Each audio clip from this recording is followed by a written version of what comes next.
une notion déterminante en événementiel, qui est l'héritage. Qu'est-ce qu'on va garder des Jeux Olympiques et Paralympiques et en quoi les événements doivent-ils perdurer? Et d'ailleurs, héritage aussi, un truc important, j'y pense, maintenant dans tous les discours olympiques, on ne le disait pas avant, au moment de l'hymne, voici l'hymne de la France, levez-vous si vous pouvez.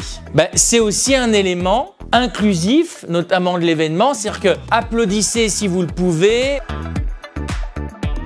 Donc c'est l'un des premiers cours de l'année de nos étudiants en Master 1 Marketing du sport et expérience client. C'est un cours assez 360 qui vient leur permettre notamment d'évoquer le marketing, la communication et aussi l'événementiel dans le sport. Et l'événementiel, c'était la base de notre été en France, mais également dans tous les pays du monde, puisque nous avons accueilli les Jeux Olympiques et Paralympiques. Et donc ça a été l'occasion de leur permettre de découvrir quelques chiffres, quelques retombées également. C'est qu'il n'y avait pas encore dans les contrats de sponsoring et d'images. Ce matin, on a beaucoup parlé d'héritage des événements sportifs. Donc il y a l'événement et puis il y a ce qui se passe après, notamment pour les JO, l'impact que les JO ont eu sur la ville de Paris, mais aussi pour le monde entier. On a parlé beaucoup d'infrastructures, notamment de ce qui peut rester ou non dans la ville. On a vu voilà, tout ce qui est héritage, c'était le grand sujet de la matinée. Mais un joueur correct de tennis, est-ce qu'il perd face aux joueurs para de tennis fauteuil? Cet après-midi,